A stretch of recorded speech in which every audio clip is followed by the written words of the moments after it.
Why do we revere Isaiah Thomas as a basketball player the way we do? Tough as nails. Okay. Tough as nails. In an era that was dominated by bigs and paint enforcement, he fearlessly played the game and achieved and succeeded and was incredible. There you go. Same way we feel about Allen Iverson, right? Yeah. Same way we feel about that guy. Yeah. Fearless in attacking the paint, fearless in attacking the rim, was going to do whatever it took. So nobody made it easier for those guys, and we respected them more, right? Steph Curry, as great a shooter as he is, as incredible a player as he is, they literally did make it easier for him, right? But Bruce, yes, the thing is the NBA is capitalizing off of Steph Curry. Oh, sure. If Steph Curry was a regular guy, average guy, like, so not a superstar and not able to do superhuman 3-point shooting distance threes, he's less marketable. So, like, they've been able to manufacture Steph Curry. Sure. They made a better version of Steph Curry. Steph Curry is in discussions as an all-time great point guard. These are discussions being had about him. Oh, if he wins again, will he be the greatest point guard of all time? What? So, but who benefits off of that? The league does. Yeah, for sure. The league is in a position to where they're trying to make stars. Bro, they're still milking Steph Curry, and he is injury prone, and, you know, he's getting older, and they're still putting him on Christmas games.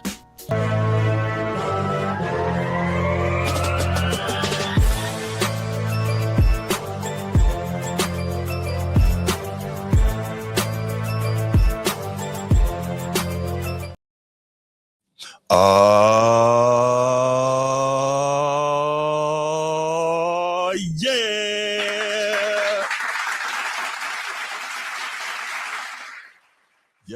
Yes. Welcome in and welcome back to another episode of Format Podcast Live, Sunday morning edition. And we are back and we are ready to go. As you can see, this show is going to be a little shorter than the usual Sunday morning editions, but that's okay, because I expect to be back later this evening, barring anything unforeseen, to discuss the college football playoff in depth. That said, I'm here, as you can see, Bruce, your host, and we are anxiously awaiting the arrival of our main guy, SMT Media Network, aka Sneed Got What You Need. But until he gets in, I'm going to hold it down, and you know how I do. So first and foremost, you know what we got to do? We got to give a shout out to the channel members, and you know who you are. First and foremost, Coach T, a.k.a. Laker Nation, probably still recovering from that beatdown the Celtics put on the L.A. Lakers on Friday night, but that's okay. What up, Coach T? Shout out to you, man. Shout out to the Be Ready Sports Podcast. If you haven't already, whether you're watching live or you're watching on the replay, make sure you go after this and subscribe to the Be Ready Sports Podcast, because in order to be ready, you got to stay ready. It's not that serious. What's good, my brother? Great day of college football yesterday, man. And we're going to talk a little bit about it towards the end of the show. Chief Sid Bubba, you know what time it is, man. All the respect in the world for you, for the great things you've done for our country, and of course, for what you do for this show. And you know what it is, man. Shout out to the boys from Annapolis. And I've only got 6 days remaining before we get the rematch, Army versus Navy, the greatest rivalry in college football. And we find out whether or not I've got to hear that stupid song for a whole nother year. But Transformers not here, so I don't have to hear it today. Anyway, Chief, thank you so much for everything. Harder Harms.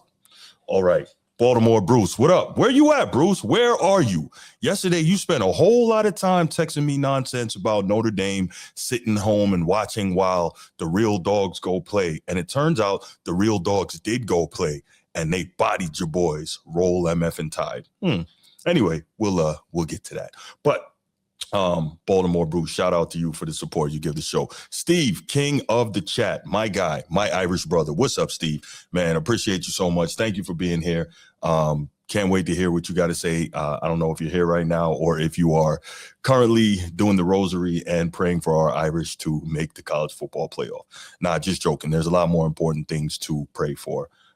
So I know you're a good guy, and I know you're caring a lot more about that, what's going on in the world, than college football playoff. But if you have time at the end, throw a little something extra in there for the Irish, right? All right. Nino, what's good, my man? Appreciate you as always. You haven't been around too much lately, man. Hope to hear from you soon. Sneed got what you need. He will be here ASAP. Tell tending to some, family things as he does. Need the great family, man. So can't wait to have him in to hear his thoughts on a lot of things we got to discuss today. And finally, our latest channel member, Micah, All Love 0307. What up, Micah? New York, stand up. All right. Got the channel members shouted out. Appreciate all of y'all. Oh, there we go. Nino. All right. Gotta get the dough, man. It's holiday times, man. I feel you. But I'm glad to see you here, brother. Thank you so much. Also, Gene Beasley, what's good? What's good? Thank you for being here as well. All right. We are going to go ahead, hit the spiel. Then we're going to come back, get into some quick hits, and we're going to get into these topics of the show. All right. Let's get it. If you're watching here on YouTube, make sure you go ahead, click that subscribe, that like, that notification bell. Make sure you're kept up to date whenever we drop new content on the channel. If you want the audio only version of the podcast, open up your audio podcast platform, hit the search bar, type in The Format Podcast. We should come right up. If you're enjoying the content, make sure you give us a like, leave us a 5-star review, and drop a comment. All that stuff helps us rise in the algorithm, helps us find more sports fans, helps more sports fans find us. Make sure you write it down, put it in your phone, make a note of it. The Format Podcast is live Sunday mornings at 10 a.m. Eastern. And finally, if you're really and truly enjoying the content we're delivering you, make sure you hit that join button. There's going to be exclusive content here just for you. So, Myles Turner. Why am I talking about Myles Turner? This is actually a pretty cool one, and I liked it. Let's start here. I talk basketball a lot. You all know that. I grew up loving basketball. Michael Jordan era, Magic, Bird, Hakeem the Dream, all those guys, right? 80s and 90s is my favorite era of the NBA by far, right? Some people say, yo, you just old head. Okay. Some people say, yo, you just trapped in the wax museum. Okay, cool. Again, as I mentioned, we are all kind of, I won't say prisoners, but we were all heavily influenced by the era that we came up in and the era that influenced our love for a particular thing, right? And so with that being the case, it influences how you look at the game because you have those early times which formed how you see things, right? They really informed how you see things. And so I've talked time and time again ad nauseum about the differences between today's game and the days of the past, et cetera, right?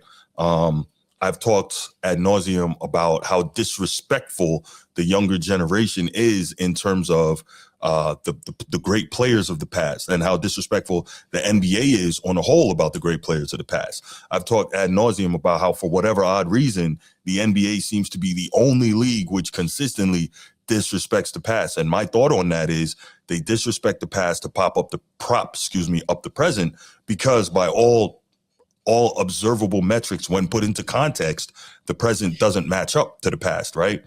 And so, you get a lot of people from the younger generation don't believe in that. You get a lot of stuff like campaigns like, oh, we done with the 90s and this, that, and the third, right? Which basically is the disrespect. You get back then, Michael Jordan was playing against plumbers and whatever, right? He was playing against bums. He never had to face Golden State, this, that, and the third, right? Oh, look at these guys, how much they're scoring today. Look at how athletic they are, so on and so forth. I'm not going to necessarily get into that back and forth, and I could dismantle every one of those arguments for why people believe that the modern game is better. It's not. It's great in its own right and it's great in its own way, but it's not better than what came before. And that's just, my thing is this, right? If you want to say two things from different eras are better, that's fine. But there's two things you also need. You need the requisite experience and the requisite knowledge base to make a rational comparison. And most of the people who say that this modern era is so far superior to the eras of the past, i.e. 80s, 90s, and even early 2000s, they lack the requisite knowledge base of the two different time frames to be able to make that assessment, right? Like I always say, I started watching basketball mid to late 80s, right? By the time I really knew what I was looking at was like the early 90s, right? Which was basically the beginning of Jordan's pure dominance era in terms of winning and, being at the mountaintop, right? So if you say, Bruce, you started watching basketball in 86, I'm in third grade, that's about the time I started watching. But again, really didn't know what I was watching and what I was seeing until like the early 90s. Cool. So let's say 86, right? 86 to 96, that's 10 years. That's a decade. 96 to 06, 10 years. That's a decade. That's 2 decades now, right? 06 to 16, that's 3 decades. 16, it's about to be 2026. That's 4 decades I've been watching NBA basketball, right? I would say that would give me a fair amount of knowledge and exposure to the NBA game to be able to make salient comparisons across eras, right? To be knowledgeable of the way the game was played, the rules, the skill sets, the different players, right? So not just to, look at something and say, oh, that's grainy resolution. It wasn't in 4K. Those guys are sorry. Oh, look at that guy. He's a bum. He's a plumber, right? A lot of people who say things like that don't even know about Tom Chambers, a 6'10" white dude who was taking off from the free throw and the dotted and dunking over multiple people. People don't know about Tom Chambers, right? Why do I bring up Tom Chambers? Because people say stuff like, oh, there were no athletes back then, right? I defy you to name me a better athlete in the modern NBA, or not necessarily a more explosive athlete in the modern NBA than Dominique Wilkins. I defy you. You can't do it, right? There were so many great. What's up, Sneed? How you doing, brother? What up? Good to be here, man. Yeah. So there were so many great and elite athletes back then. I defy you to name me a more explosive elite athlete than Shawn Kemp, right? People are going to say Blake Griffin. Shawn Kemp was Blake Griffin, right? Everything Blake Griffin could do, Shawn Kemp could do that. So I say it to say, like, it's very disingenuous when people say things like that. But when they say it, you know that they just don't know what they're talking about. They just don't, right? They love to say these things. So I talk about the rules changes and how the rules changes have affected what people are able to do statistically. And when I do that, they call me a hater. And I'm like, okay, but it's just the fact that is what it is. The league changed the rules to allow for certain things to happen. So we can't look at them, apples to apples and say, well, in 2026, this guy is scoring 32 a game. In 1990, this guy was scoring 28 a game. The guy who's scoring 32 a game in 2026 is better because he scores more. No, that doesn't work that way. So let's go ahead and I'm going to get, before I even play the clips, Sneed, I know you kind of came in a little bit late there. I'm just kind of giving the background to the Myles Turner topic on some very interesting comments, that he made recently on the Ball in the Family podcast with Lonzo Ball. That really surprised me when I heard them. And I was kind of just giving my background on how I feel about when guys compare across eras and they're very disrespectful to the players of the past. So before we go ahead and play those things, man, what are your thoughts on that, Sneed? How do the modern NBA players discuss the past genre eras of basketball? Yeah, modern NBA players and modern NBA fans and media, really, just the modern NBA ecosystem. The only real problem I have with the modern NBA players and ecosystem discussing past eras is often their commentary is ill-informed, misinformed. It's not really, they don't include all parts of it when they discuss it. They'll take something and they kind of run with it. They take one thing and they try to mass characterize it and personify or characterize it in one singular way. And unfortunately, that's not how that works, because even when we discuss the modern NBA, it's the same thing. We also need to include all context. Right. So when you take the broad brush and you start with the strokes, are you including all angles of analysis? They'll say things like, they didn't have this, they didn't have that, they didn't do this, they didn't do that. Well, let's discuss the things that they did do. And if you are unable to identify the strengths of an era, then you really should not be discussing it, because you're not really going to be detailed in objective and detailed in your analysis. They don't watch it. So how would they know it? When you I'll just hark back to Anthony Edwards. He said the only skilled player back then was Michael Jordan. Right. I mean, in and of itself, you have just disqualified your ability to talk and discuss on it. Right. So, and it's always, it's broad brushes. You just can't do that. It's why we don't do it today. And if anything, we're very, very detailed about the modern NBA because we're in it, right? So there's so much attention to it. But I think that's the bigger issue. The lack of objectivity about the past from the modern players and the ecosystem. It's strictly defensive. They just talk and I'm not talking about defensive like in the game. I'm talking about defensive as in they're defending their era because they think they're under attack. They're not under attack. We're simply saying that there are things about this game that are imperfect today, just like there were things about the previous eras of the game that were imperfect. That's right. Like, so, and I can acknowledge those things, and I think it's important to include all those things. The unfortunate part is these modern ecosystems are very loud, right? They're the predominant Great point. thing that's in front of everybody. So anybody who walks into the NBA today as a little kid, they start watching the league. If they're listening to all these things, they're gonna think to themselves, it was archaic. Cavemen were trying to dribble a basketball, and it was bad. And Right. that's just not true. Right. And the really sad part is the guys today, the game got here because the guys before, even in the structure of the game, like the techniques, the skills, they modeled their game off of someone. Nobody's doing anything original. Yeah, They're modeled his game off his godfather Rod Strickland. but that's how and I Yeah. modeled some of my strategic classroom management skills from my mentor. And I adopted some of my own things, but there's still things that you intertwine and build off of. Sure. And it's just really it's bad for the brand of the NBA to have a disconnect. Like nothing else mattered before, and now these guys are so much better, and vice versa too. Can't do that either.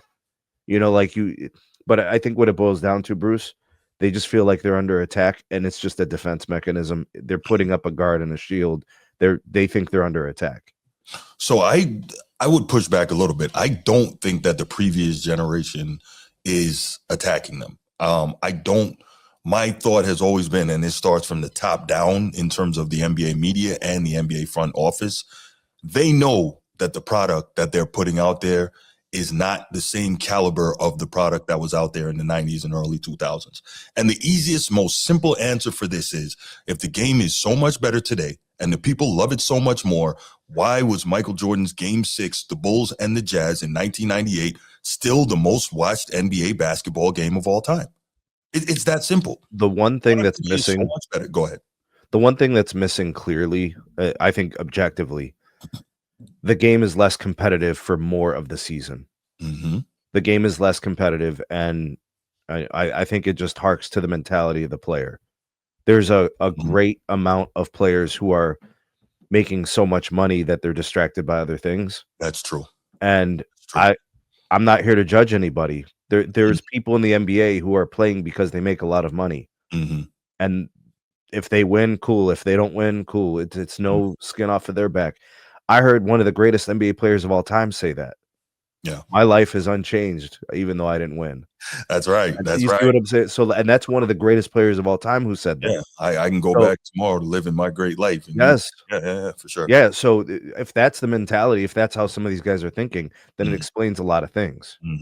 You know, so I the way I look at it, Bruce, is the best era of basketball is the one that has the most competition, because when we talk about products and services, all we want is competition. Yeah. When you start losing competition, prices start going up, the quality of service starts to decrease. It's just economics. We as fans, all we want is ultra competitive hoops. So let me respond to Edward. Edward put a comment in here. Let me put it up. He talks, where is it? He says there was a video of Bill Russell, Mr. Russell, God bless the dead, and Wilt Chamberlain, God bless the dead, talking about today's centers. They did this video around 1995 or 96, right around that time, just prior to Wilt's passing, right? Anyway, I'm not sure why Edward is bringing that up. He likes to make a false equivalency there because he's shown me that before and tried to make the argument that they were crapping on the players of that era, which they absolutely were not. They didn't denigrate them in any way, but they were asked, what would they do if they played in that era? And Wilt, being Wilt, I think he said something along the lines of like, I dominate, right? He did not in any way talk badly about the era. He didn't talk badly about the players, but Wilt being Wilt and knowing the superhuman things that Wilt could do on a basketball court says, I would dominate. Why did Wilt also say that?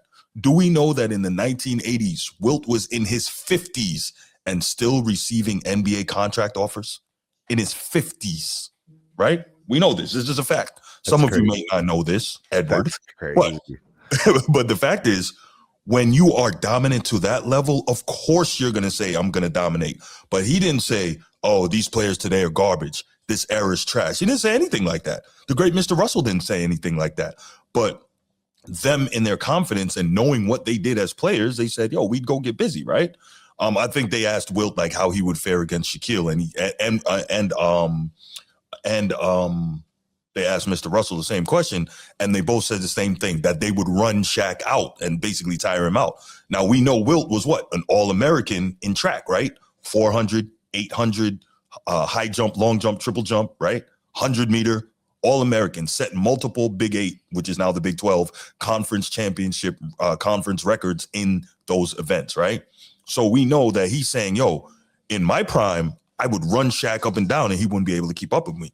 We know that the great Mr. Russell, when he left college, he was the number 7 ranked high jumper on earth, right? So another elite track athlete. So he's also saying, because even if you watch the highlights back when Mr. Russell was playing, he was at center. He's always beating everyone down the floor. So he's saying we would run these guys out, right? So he's not saying they can't play. He's not talking about the style of play. They didn't say anything like that. So to clarify, Edward, who always makes false equivalencies, they didn't disrespect the current era at that time. They merely stated what they would do. So you gotta get it right when you're bringing that up, because that's not if you have Hall of Fame talent in an era, they'll be Hall of Fame talent in any other era. I don't always believe that, Sneak. Okay, so if you put James Harden in the 90s, that dude's not a Hall of Famer. No way. James Harden. James Harden's not a Hall of Famer now. He's going to be a Hall of Famer. There's no question. This is the problem. When they start like allowing a guy to break rules, and it's pandering to whatever the thing is the league is trying to achieve, more points or more pace. I don't.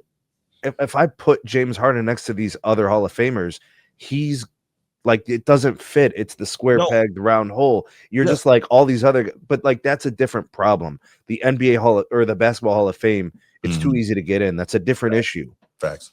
But all I'm saying is, if a guy can average a bunch of points and get a bunch of blocks and get a bunch of steals and do winning, you have to think if it's fundamentally shrouded in talent, skill, like that converts. Like people say that LeBron wouldn't be he wouldn't be able to hang in these older eras because he's not tough. I disagree. I think LeBron would have actually toughened up. We actually would have got a better version of LeBron if he was to come up in the 1980s. He would have had to have adjusted. He wouldn't have been flopping. He would have been probably more skilled sooner. His peak would have came sooner, and we would have got a longer peak offensive version of LeBron. Bro, these guys would have played differently, right? They would have been adjusted. No, and believe me, let me make it clear. Y'all know I'm not a LeBron guy. However, I'm not stupid enough to say LeBron couldn't play back then, right? But I am curious to know. I don't think that he has the same level of career that he does now, because I don't think that he would have been a power forward. I doubt they would have let him play, so heliocentrically the way but that's a whole different thing. Yeah, so he would have been a different player, but we still would have got an all-time great that would have still been in these conversations that we have today. Like where we talk about how he's one of the best ever, that's still a thing. I don't care if you put him in the 50s or the 90s. What about KD? Yeah, Kevin, you know what? Kevin Durant would have been tougher. Okay. We would have saw a different version of KD. He would have been tougher. He may have been more like what we saw with like how Kareem, like the way that they kind of put Kareem into his position. You may have seen Kevin Durant more into a position. Kevin Durant sort of was a hybrid, like big guard, small forward. He didn't play. For sure. So like we may have seen something a little bit more traditional from KD, right? But he still would have been getting buckets, bro. So what you're saying, Sneed, is more so that these guys, because I always look at it, because when you get people like in the Edward camp, right? They talk about how the players today are so much more skilled, so much better. And my thought is always, if you put them as they are back then, they don't do what they're doing. They don't. Now, I get your point. If they grow up in that era, they're trained in that era, mentally conditioned, physically conditioned in that era, we get a different player. Yeah. Possibly an even better player. Yes. Right? Yes. True. Because I look at it and I point to it all the time. when Ime Udoka was coaching the Celtics, completely locked up Kevin Durant in the playoffs, and that was just getting a taste of what he would have gotten in the playoffs in the 90s, right? So it's interesting. But anyway, this is good, Sneed. So this takes us right into the commentary by Myles Turner on the Ball in the Family podcast, which, again, really surprised me. So let's hear what Myles Turner had to say, because this is super interesting. By the way, anyone who has maybe little kids in the room or anything like that, please forgive me. I didn't get an opportunity to kind of bleep out some of the profanity and some of the racial slurs. So bear with me if you want to cover your kids' ears or send them out of the room or whatever. Okay, so we'll listen to Myles Turner now. Do you think in this era of the NBA, it's underappreciated by old head NBA? Bro, they just, of course, of course, bro. At the end of the day, bro, this shit about our bread, right? Like they feel like they paved the way for us, and they're not getting their dividends. Yeah. You know what I'm saying? So basically, a role player now, or maybe even a subsidiary role player, is making what the superstars is making back then. Right. So when old heads watch us and they see a nigga averaging 13, 14 points, but they getting the same bread that someone was averaging 30 back in the day, right. Of course they're gonna feel a type of way. You know what I mean? Game is game, love is love, but like, you got to call it what it is. Now, I don't think it should be that way. You know what I'm saying? Like y'all putting y'all's work so we can live the way that we live. And of course, I think that we got to show more respect as the younger hoopers or whatnot to the older generation. I feel like it's times where it's like, nah, nigga wasn't like that, or man, nigga, yada, yada. But like, bro, the NBA was a lot different back then, bro. The way they ref the NBA was a lot different. You know what I'm saying? But I want your opinion on 90s, early 2000s basketball. Like, tougher brand of basketball, especially in the Eastern Conference. Mm-hmm. You know what I mean? When you came over here, bro, like you wasn't going in the paint, bro. Like nowadays you have freedom of movement. That wasn't a thing back then, bro. You go into the paint back then and you get an elbow to your throat, crazy. Like you down, like you getting chucked every time you roll. Like niggas wasn't catching lobs like that. There's a reason, bro. And they let a lot of shit rock. Honestly, it was a lot more physical. So yeah, to score 20 points a game back then, bro, you got to be cold-blooded motherfucker, bro, for real. Like, it's not the same, bro. It isn't. So y'all heard what Myles Turner, a current NBA player who grew up in this generation, was trained in this generation, plays in this league, he came out and he told the truth. What are your thoughts on what he had to say, Sneed? I mean, it's solid commentary. I thought he was pretty thoughtful in it. The angle about the money is important. I think there's truth to that. I think, when you talk about money, it's a factor to the benefit of the players of today. The only thing I would push back on for Myles Turner, saying, he kind of had the angle of like they kind of hate or are jealous that players can make more money now, like especially like when he talked about average players or whatever. I don't know if there's hate. I don't think so. I gotta be honest, Sneed. I think there is from some guys, because I'll tell you, if I were but with the word hate, I mean that implies something very powerful. So I don't think there's hate. I think there's some jealousy. There you go. Like they're jealous or even envious in some ways. I mean, those are powerful words. They mean a lot. So I'm sure they wish they made more money, and because they were former players, there's that part of them that still competes. So they're like, I was really good. I was playing. So they feel like they're warranted to receive some recognition, and they're not really getting it maybe. The thing about some players, though, they can be recognized and still think that they're underappreciated. That's true. That happens too. So there's some of the human elements to this as well. Yeah, absolutely. Because I look at it, right? Here's an example. And I'm not saying this was the case, because Reggie Miller, he's been on commentary for years, and he's always been extremely complimentary of the modern game and modern players. So much so to sometimes that he's lying flat out on camera, right? But not the point. The point is, if I'm Reggie Miller, right, arguably one of the greatest shooters of all time, I would be frustrated that I wasn't getting the love and the due, because I'm thinking, if I played today where they would let me shoot 15 threes in a game, when he entered the league, the average in an NBA game, both teams was 8 3-point attempts. Both teams. Now it's upwards of, 80, 90, right? Between both teams. So if I'm Reggie, I'm probably pissed, right? Reggie, Glenn Rice, Mahmoud Abdul-Rauf. Well, maybe not Mahmoud. He's much more humble now. But you know what I'm saying? All those great shooters of the past. I know they're sitting around like, you gotta be kidding me. Like, they're talking about how great these shooters are. these shooters don't get bumped when they're moving off ball. You know what I'm saying? These shooters, they're not getting hand checked up and down the court, so they still have legs late in games to be pulling up for all these deep threes. Like, it was so different back then, right? And I would say that if I was an elite shooter who played in the 80s and the 90s, maybe even early 2000s, and I'm hearing all this about these players today, I'm like, come on, we're being disingenuous. So to your point, it's not hate. There is some jealousy, and I think there is some bother that the recognition isn't there. Shout out, man, down Mel. Appreciate you being here in the chat, brother. Thank you for the inspiration always, man. Yeah, so those were Myles Turner's comments, but it doesn't end there, guys, because we've got some more stuff, right? So, you know, again, I often get called a hater or what have you for the stances that I have on these things, right? But let's take also into account, because we heard Myles Turner talking about how physical the game was and how guys defended, right? So we know Stu Jackson, I believe former Knicks head coach, former NBA player, former Knicks front office person, and former NBA senior vice president of basketball operations and executive vice president of basketball operations. I would assume, guys, for those— one hell of a resume. That's right. So this is not me. I would assume, I want to make sure, Edward, that we can acknowledge that this is a guy who knows what he's talking about when it comes to basketball, not just, my Uncle Joe that I pulled out of the closet somewhere who said something. Now that that's established, right? Nah, because, they think I make stuff up, Sneed. You know that, right? We don't do that here. Because there you go. We do the research and we talk what we talk. But Stu Jackson stated, right? These are some of his comments. The hand checking rule, the biggest change in 04-05 was stricter enforcement of rules prohibiting defensive players from putting a hand or forearm on an offensive player to impede their movement, which is known as hand checking. And then the forearm check after the hand check, right? Okay. This gave perimeter offensive players like guards and wings much more freedom to drive and create shots. Jackson's rationale. Stu Jackson in the NBA emphasized that these rules were designed to reduce excessive physical play, curbing excessive physical plays, and protecting the offensive players. Pause. What have we seen happen to the league? What has happened to the NBA center? He's basically gone out of fashion or turned into a perimeter player.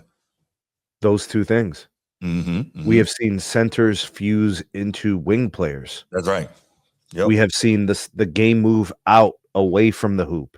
Mm-hmm. We have seen distance and space become abundant. Yeah. They literally did this on purpose. It was by design. They wanted to open up the game. Mm-hmm. They wanted to create space so smaller players were more impactful. Yep. They enabled the guard. Mm-hmm. Right? The guard doesn't need to be tough anymore. Nope. The guard used to have to be tough to go into the paint among the trees. Absolutely. Trae Young gets to be Trae Young now. Mm-hmm. Right. So also Stu Jackson, once again, who held multiple positions in the New York Knicks and NBA league front office, right? So he's speaking based on what he knows, not my Uncle Joe that I just pulled out of the closet. Stu Jackson, he says, also, they increase freedom of movement, making the game more free-flowing, fluid, and wide open, as Snead just said so eloquently. Also, to improve aesthetics and scoring, intending to produce a higher scoring, more aesthetically pleasing brand of basketball. Now, when I say the rules were changed to make the game easier for the players today, I'm a hater who never played. I never played, right? I didn't play any high-level basketball. I'm a hater who never played high-level basketball, who doesn't know what he's talking about. Cool.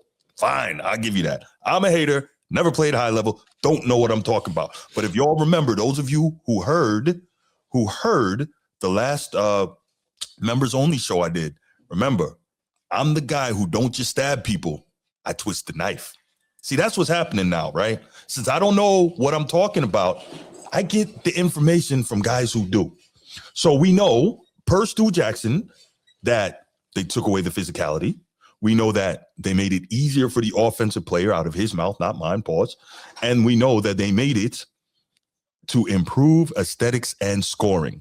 So now how do we take all these super crazy offensive numbers that we see, Jokic, Luka, SGA, all these guys who are very good players, some great players, but how do we put it on the same level as guys who had to deal with a much greater degree of difficulty?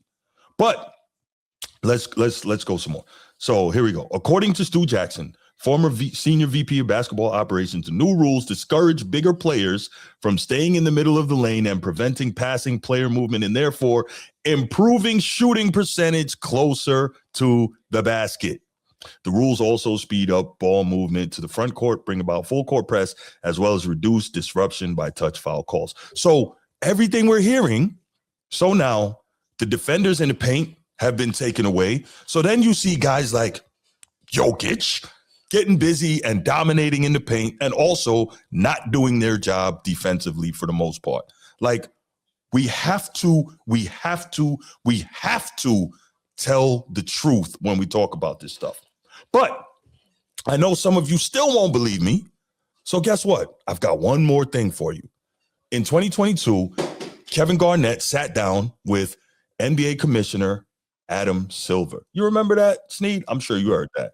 Mm-hmm. Kevin Garnett sat down with Adam Silver, and he asked him about if we're ever going to see the hand check come back, because we know KG is one of the best defenders in the history of the game. So let's hear real quick what they had to say, and then we'll go on, wrap up this topic, and take some calls. At the end of the day, I love what Myles Turner had to say. He told the truth. I know a lot of y'all hate that, but guess what? Right now, I'm in the mood. I'm twisting the knife. Let's go.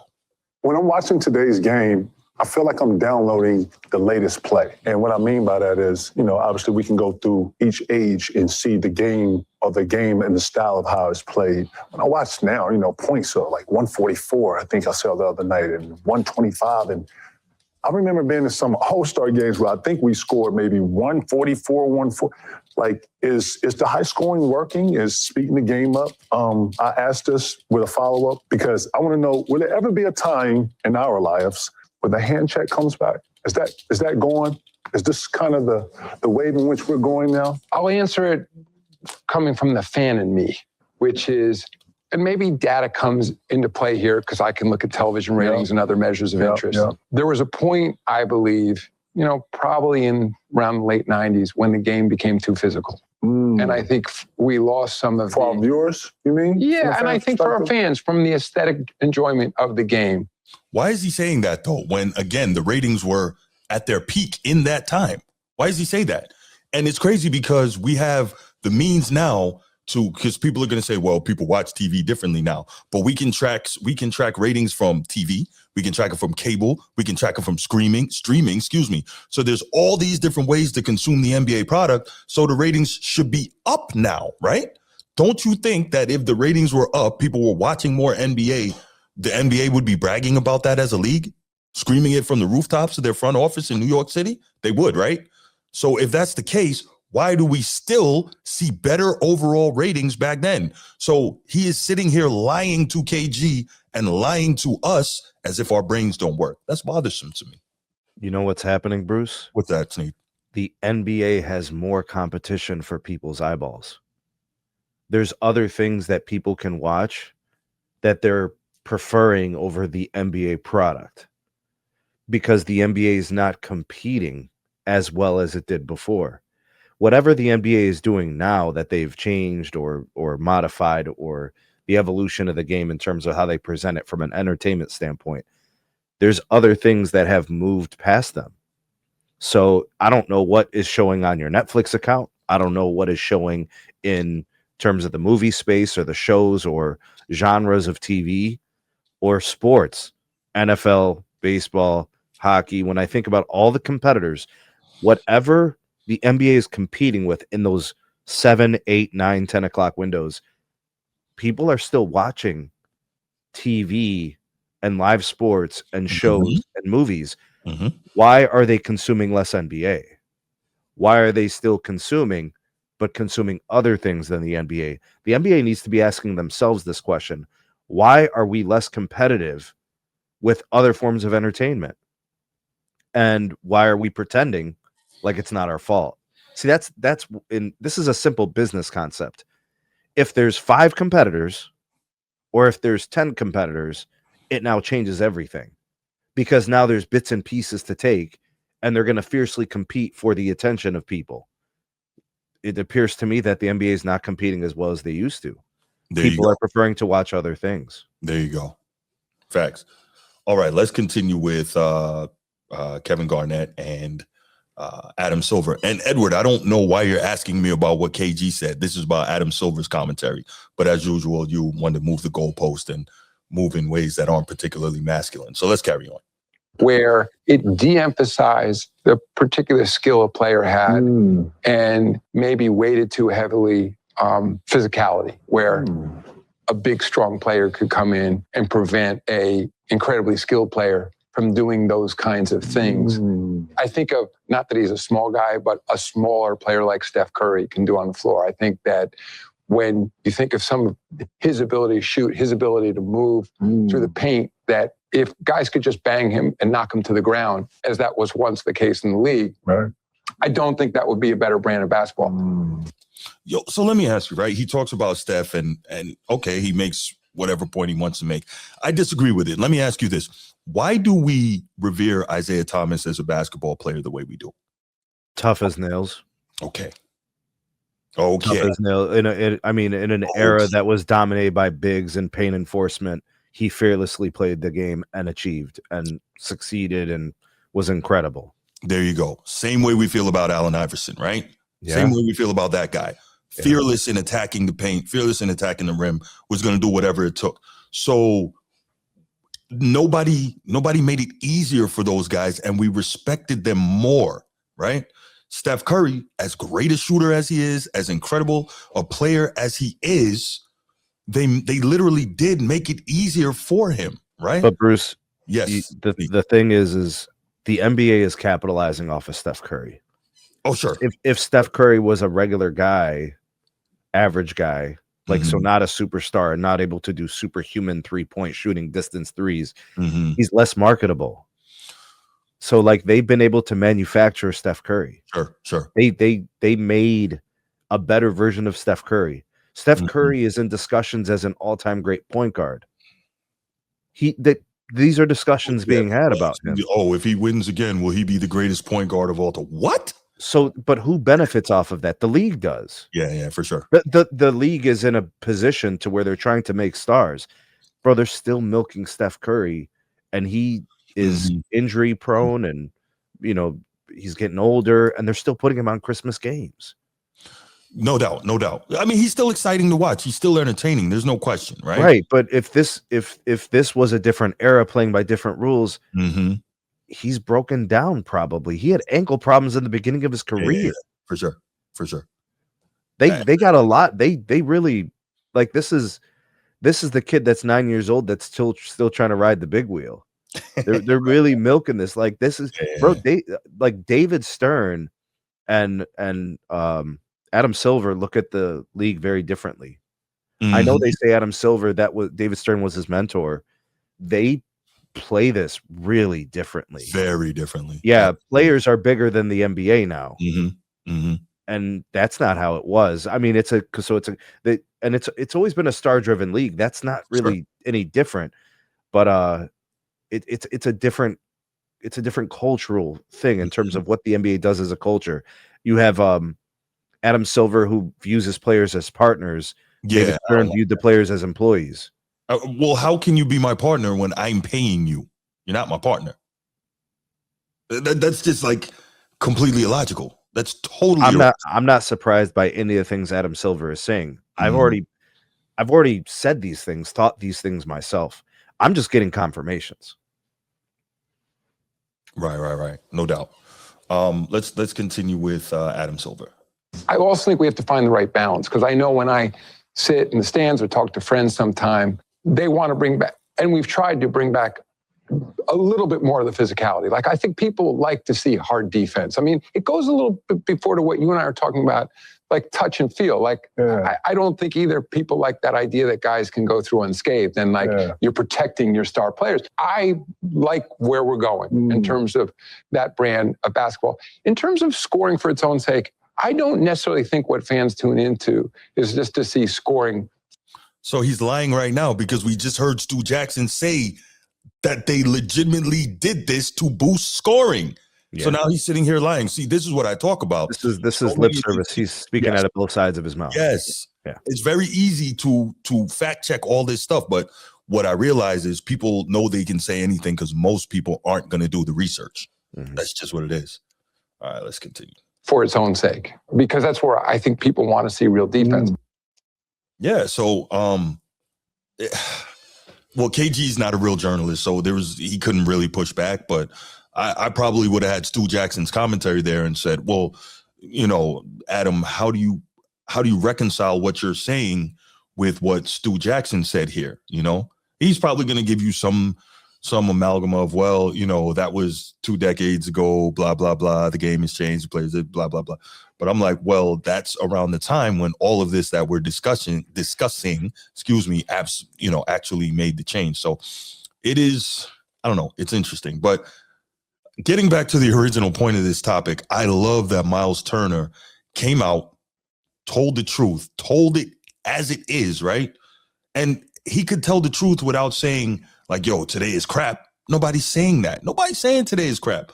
But what we are saying is it's disingenuous the way they constantly try to denigrate the past and the past players. It just is, So, yeah, so Gene Beasley, that's a great question. How can Curry be ranked the greatest point guard when he's 28th in assists? So I think and Snead and I have talked about this in Transformer as well, that a lot of what we define as a point guard, I think by this comment, you're probably closer to my era. I don't know how old you are, but a lot of what we define as a point guard from what we saw growing up was that orchestrator, that floor general, right? And don't get me wrong, you had point guards back then that scored. You had your Kenny Andersons and your Mark Prices and your Rod Stricks and Isaiah Thomas, of course, those guys. But now it's like they want these. There are very few true point guards left. It's like everybody's a combo guard, right?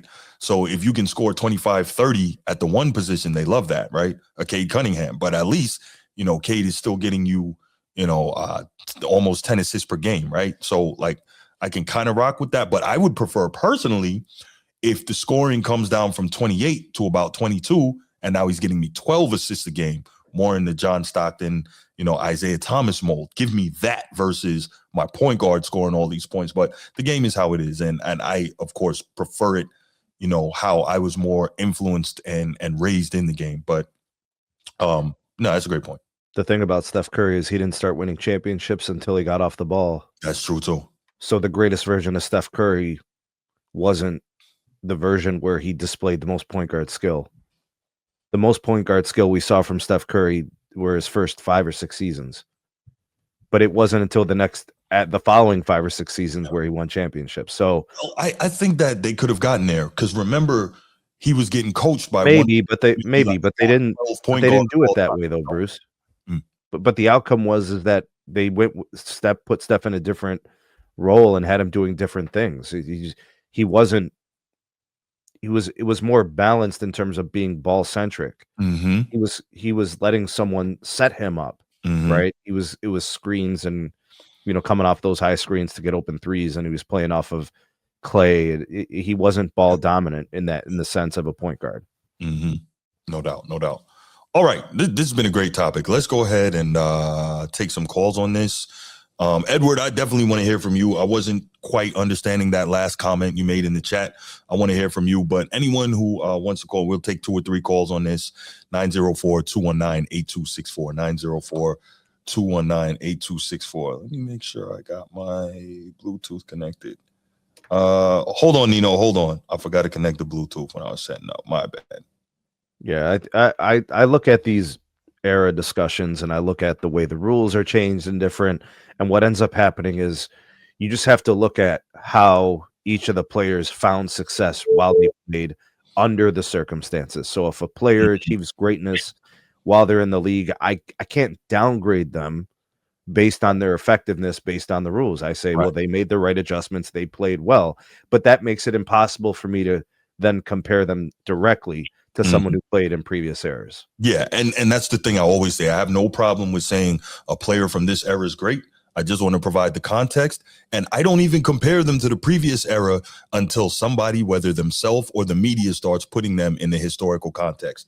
Nino, what's going on, brother? How are you, man? Good to hear from you. What's going on, man? What up, Nino? Maintaining, brother. This to me boils down to what I've been telling y'all. It's a media thing with the NBA, right? Mm-hmm. I'm gonna break it down, and I always do this, and people don't like it, but it's the same concept.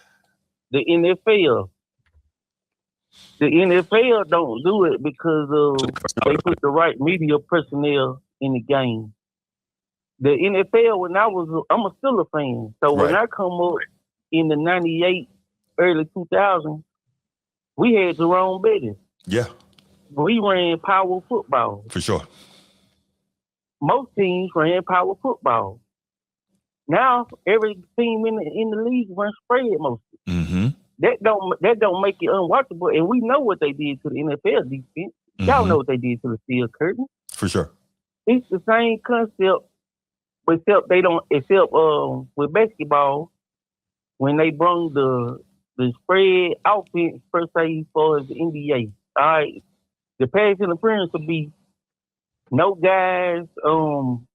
When you go through the lane, even when we played in high school, you know they taught the big guys to do us that way.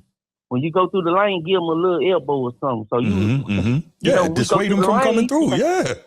Yeah, when you come off the screen, you kind of got your eyes open, like, man, you know. So now they took that out. The offensive player, when he shoots, you got to give him space to land and all that.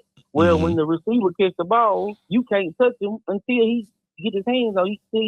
Which is crazy, right? Make a move. Yeah, you can't dislodge him from the ball the way you used to be able to. And you know, you're a Steeler guy, I'm a Raven guy, so we know all about hitting dudes and making the ball pop out. Right, for sure. Yeah. So it's the same concept, except you know what? Basketball don't have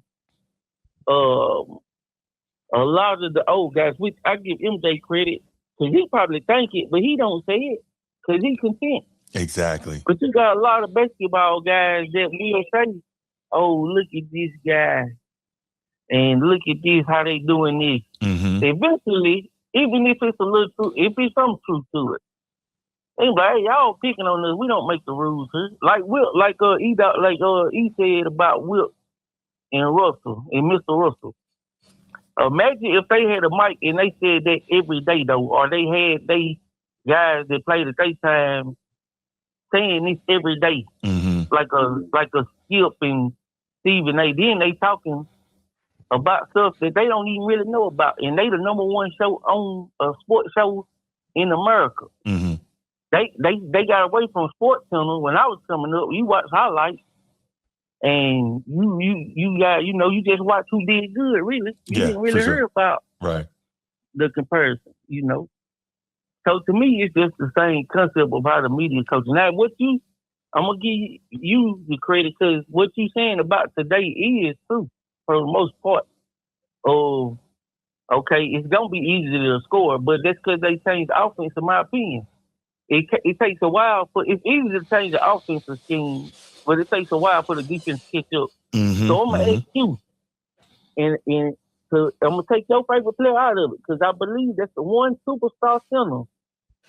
Because I go back and watch, and he had the foot. He had the feet. He had everything he needed to do that. Take take Hakeem out of it. Take Green out of it. Great centers, big man centers. What do they do with Jokic at the 3-point line? David Robinson. Do they let him shoot? David Robinson could deal with him. David Robinson could deal on the perimeter too. Take Rob out of there too, man. Rob was a different. Take Rob out. Yeah. Take Rob out. But I was trying great. People don't really know about D-Rob. Nah, they don't. Today, if you put him in today's NBA, he's sick. D-Rob is a more skilled Giannis. That's what D-Rob is. He's a taller, more skilled Giannis and better on defense. But anyway. So you take Shaq, and he holding Jokic in the NBA where you can't help out, you can't do the sag of the legal defense. How does Shaq hold Jokic? So this I know we know Jokic can't hold Shaq now. So this is where coaching comes in, and as a coach, you have to start throwing maybe wings and guards at Jokic to stop him from handling the ball at the top. you have to start sending things to force him down onto the block. Don't let him orchestrate the offense. You have to, and I've talked about this before. I don't know if you've heard me say it. One of the things I would do if I was a coach, because we see Jokic bringing the ball up the floor a lot, I would send a smaller guard at him, right? That smaller guard is either going to take the ball from him, because obviously being 7 feet, he's going to dribble higher.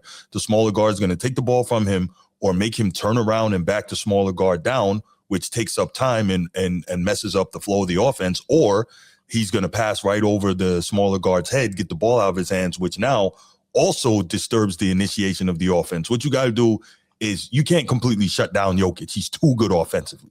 But you got to make things difficult and make things difficult on what he does for his offense. That's what I'm saying. And listen to what you just said now, Bruce. Yes, sir. Say Mary Man attacks Jokic. Jokic's a great passer. Now we got to give it to him. Yeah, for sure. And then you puts your big man on Mary. You don't want that. Well, no, but I don't think you want a full switch. You just want to create some difficulty, and also by doing that, you're also using the shot clock as a weapon too. That's an extra defender for you as well, because you're disturbing the timing and the rhythm of the offense. I'm not saying it's going to completely lock up Jokic. I'm saying as a coach, you got to find ways defensively to make things more difficult. That's all I'm saying. Well, I'm saying in half court, they make I'm making the point of half court. Okay. Everybody, give a picture in half court. Jokic out there at the 3-point line. Mm-hmm. Where is Shaq? Is he holding Jokic enough for him to contest the three, or is he in the paint to contest the drive? Where is he? Yeah, that's tough, because I don't know that. You see what I'm saying? So young Shaq could do it, not Lakers Shaq, but Orlando Shaq, he could do that, but not Lakers Shaq. So I don't know, man. Where is he? Is he? No. If he holding Jokic, the paint is still open. So right. So what I was saying is, Orlando Shaq could hold Jokic on the perimeter and still get back and defend the rim. That's how quick, explosive, and athletic he was. Now, obviously, the Lakers Shaq, totally different monster. But here's the other part you're forgetting, Nino. If you have Shaq, one, Jokic, if they even are brave enough to let Jokic defend him, is going to be in foul trouble. Two, if they're brave enough to let Jokic defend him, Jokic is expending a whole lot of energy defending those real centers, so he's not going to be able to do the same things that he's doing offensively, right? How many times do we hear about these players today? Well, we can't demand that much of them on defense because they give us so much on offense. See what I'm saying? Oh, yeah. Now, that's a fact. I so you got that part of it as well. I'm just saying, on that side of what they asking a lot of centers, they don't understand, like, the 3-point ball. Mm-hmm. And Jokic being able to shoot the three, you can't leave him. So, like you're saying, in order to get good rim protection from the opposition, they got to be out there, be able to hold Jokic and run to the paint instead of being around the paint already. Then, so it's kind of you got to kind of give them a little. Well, then what you do is so now it comes up on team construction, and you get maybe you get a 4 in the mold of like a younger Robert Horry, right? Who can go out there and defend Jokic on the perimeter. But if Jokic comes down to the block, well, Shaq is there to take care of that. So it's about team construction, and it's about how you do it. Now we seeing what happened to the big man. You just fell for the trap.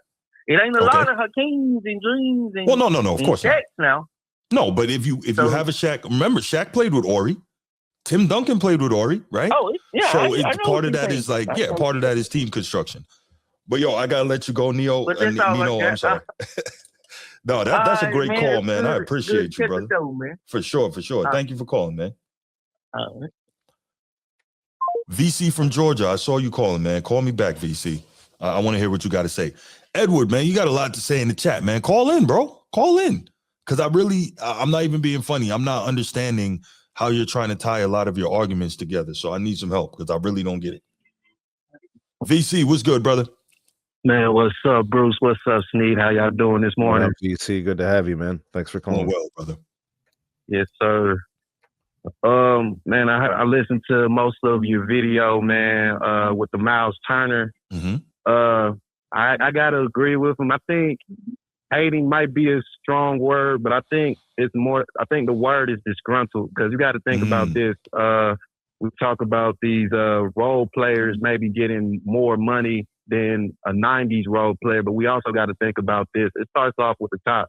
So if you see the top of the top talent, I'll say more so the 2010s. I don't really see it right now with Jokic, SGA, and those guys. But like, think about the LeBron James, the James Hardens, these guys who, Kawhi Leonard, who we know for like load managing, jumping team to team, seeing how much they're getting paid. Like, say for example, we saw the Clippers where they had James Harden, Paul George, all these guys. They could barely win a playoff series. So we're paying these guys the amount of money, and they're not having the same heart, the same determination. So I think that's where all the disgruntledness comes from. And then when you talk about the play style, a lot of times you see the younger guys saying they can be better than the older players. You don't see the older players coming out first. Exactly. It's normally the older players coming to make a response. So when you saw a guy like JJ Redick, like, how does JJ Redick have the right to sit up and talk about Bob Cousy? Now, obviously, the game has advanced from Bob Cousy, but we see him as a pioneer. Even if we think that we would be better, we don't talk about it because of that type of respect that we have for the game of basketball and for what a Bob Cousy, a Wilt Chamberlain, a Bill Russell, and we can keep going. And I think and that's really what it is, the lack of respect.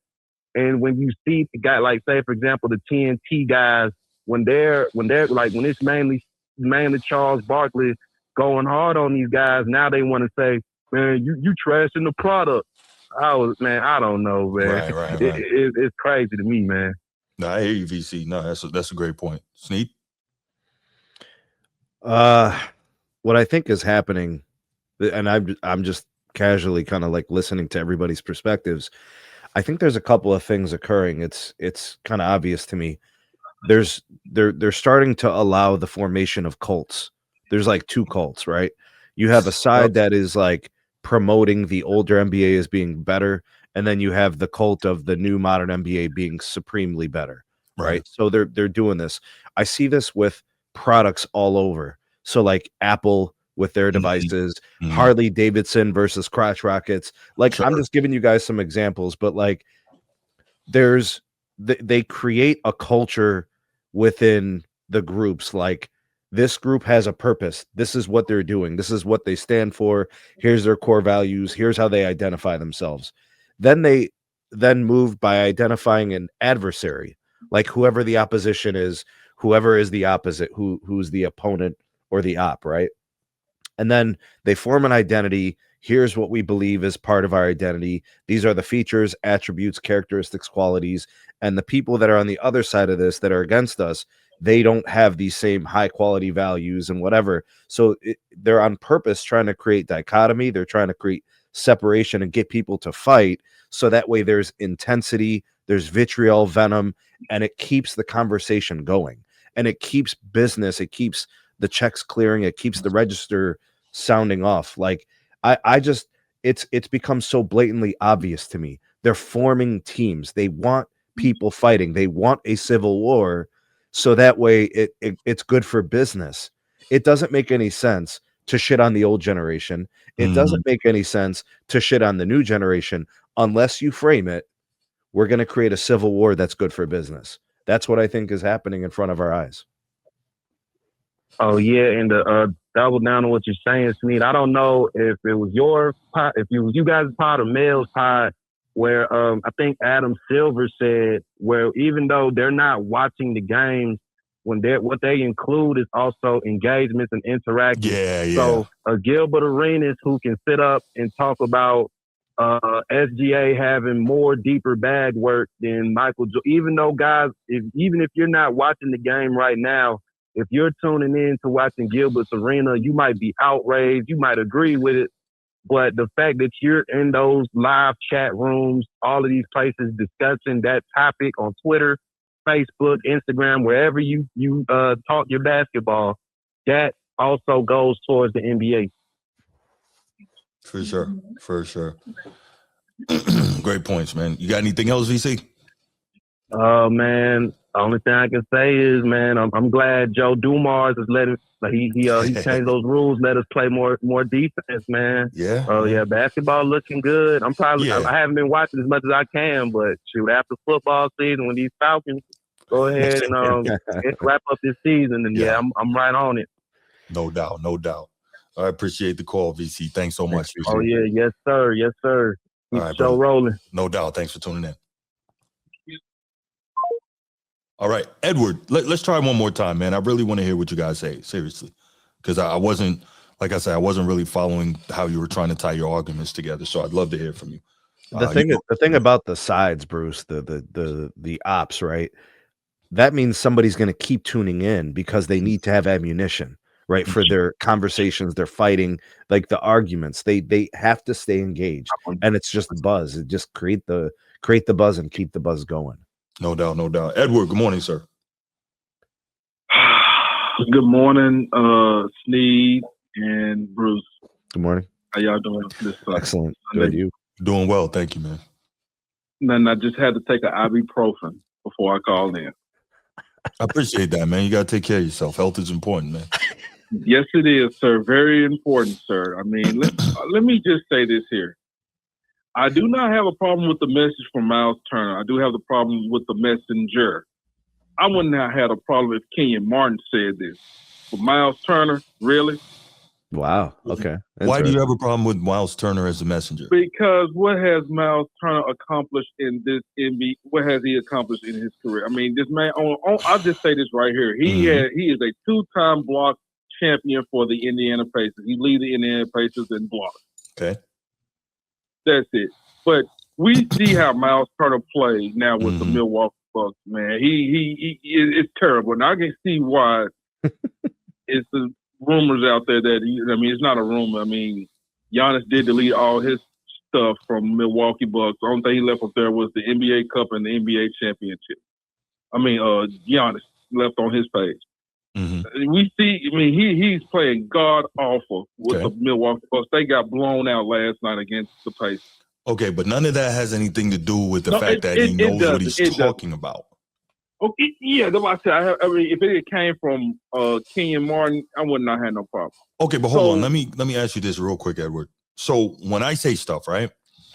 I didn't play. I don't know what I'm talking about. Cool. I can acknowledge that. I didn't play in the NBA. I don't know what I'm talking about. But then I get it from a player, mind you, not a quote unquote old head player who just jealous and hating, right? We're getting it from a current player who I believe has been an all-star before. I believe he's been an all-star. We're getting it from a current NBA player who's been in the league for a while, who has been an all-star, but that's not good enough for you. So please, just for going forward, for future reference, so I know which players to use their sound bites, what is a viable what's a viable skill set and a viable accumulation of awards and accomplishments in the league that will make their commentary good enough for you? Because just to point this out, Ray Allen is a Hall of Famer and a top 75 guy. And when he said that LeBron is not top 5, you didn't accept that. So I'm wondering who it has to come from for it to be viable for you. Or do you just have to like what's being said? I think it's probably more likely what's being said. That's I know what it really is. I know. So what you trying to do, Bruce? I just took an ibuprofen, man. Why is you doing this? No, I'm dismantling you like I always do. What I'm doing is I'm pointing out your nonsense. That's what I'm doing. See, I'm coming in with peace and harmony. Okay. That doesn't make you right. You can come with all the peace and harmony you want. That doesn't make you right. Okay.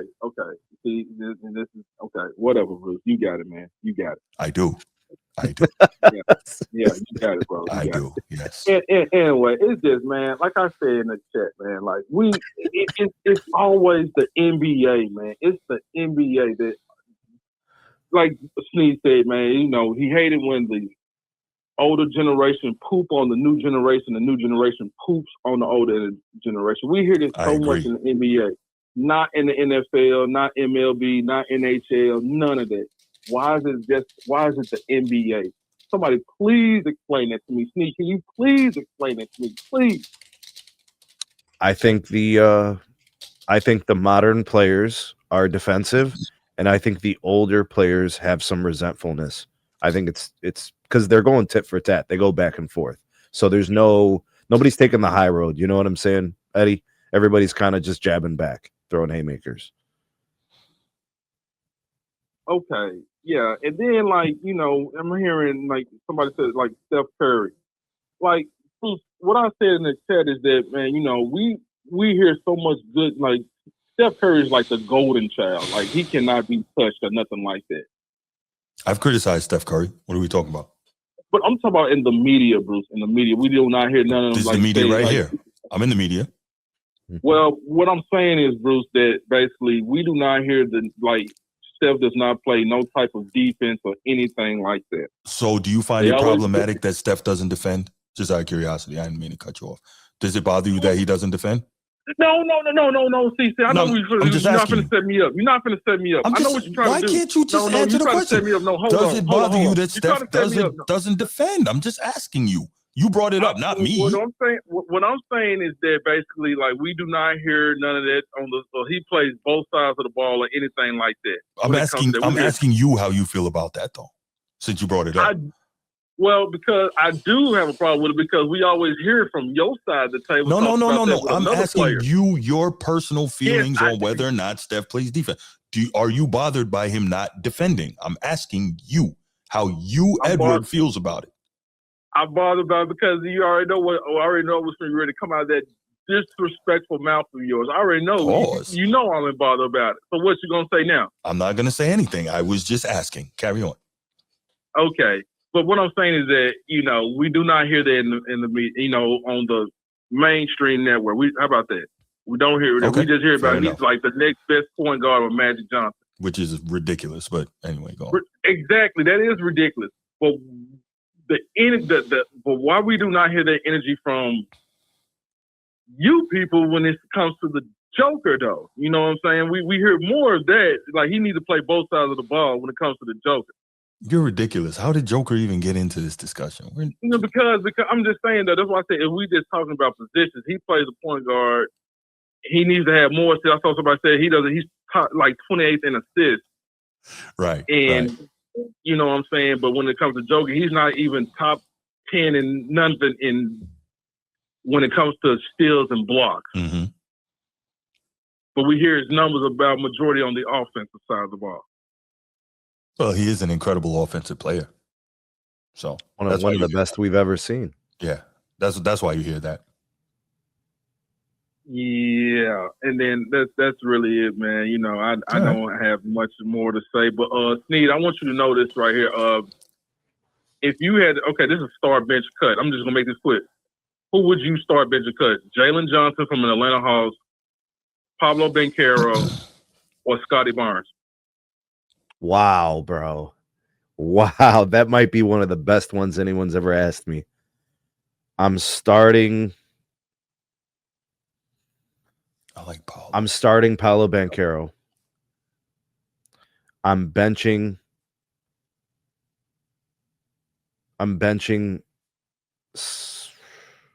Scotty Barnes, and I'm gonna cut Jalen Johnson. Oof. And the only reason why I'm doing this is because Jalen Johnson hasn't done it as long as the other two. I think Scotty Barnes has the upside over Jalen Johnson, so I'm putting him on the bench.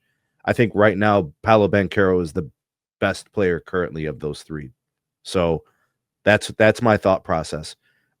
Johnson's just kind of coming into his own now. But don't you see the way he's making Trae Young expendable to Edwards' Exactly. He's making Trae Young expendable, and he's playing both sides of the ball. Mm-hmm. He just had another triple-double last night, and then he put up he had a triple-double last night, yeah. I'm not saying you're wrong. It's amazing the obsession with the triple-double. Do you think you could build a franchise? Of the three, who do you build a franchise around? Banchero. That's kind of my thought process, too. What do you say, Eddie? Well, right now, what I'm seeing is I would love to. I couldn't agree with that, but right now, what I'm looking at, I'm thinking about today because. Okay, so 2025-26 season. Yeah, because I'm seeing right now. I think Barnes and Johnson are playing better than Banchero. Yeah. Well, what I'm saying is that I see the Atlanta Hawks, they getting it done without their number one star, Trae Young. And Orlando, they getting it done without Pablo Banchero because they got Wagner, if I'm pronouncing his name right, and Desmond Bain, and what's his last name? Snug or something like that. I don't know how to pronounce his last name. Suggs. Suggs, yeah. So me personally, I would start Jalen Johnson, bench Pablo, and cut Scotty. Okay, so if this is about how they're playing this year, then yeah, I have to bring Banchero down. I do.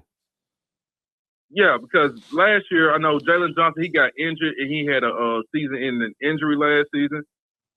And Paulo, he's starting to be injury prone too. That's valid. That's my problem. That's my problem. Valid. Yeah, that's valid, bro. That's a great point, Edward. For sure. Yeah, but that's all I got, fellas, man. Let's enjoy this Sunday. We got the NFL. Oh my God, my Steelers, man. We played them damn right. And you know what's crazy? The crazy part is I know that, but I'm so wrapped up in the college football playoff reveal at noon. I'm like, I'm not even thinking about that. So I know you are, Bruce. You told me to leave you alone yesterday. I understand. Sir. Yes. No doubt. But I appreciate the call. Everybody make sure y'all get the likes and subscribe for my boys here, man. Y'all Thanks, be you. I appreciate the call, man. Water. Yeah, water. Whatever, Bruce. That's my guy. That was one hell of a question, bro. See, at first I thought we were looking at it holistically from a career standpoint, where they've been, where they could go. Yeah. But like this season, man, he's on, bro. Eddie was right. For sure. All right, let's take it to the next topic, man. That was a good one. I didn't expect that. That was good, man. Man, these NBA topics been fire lately, huh? Yeah.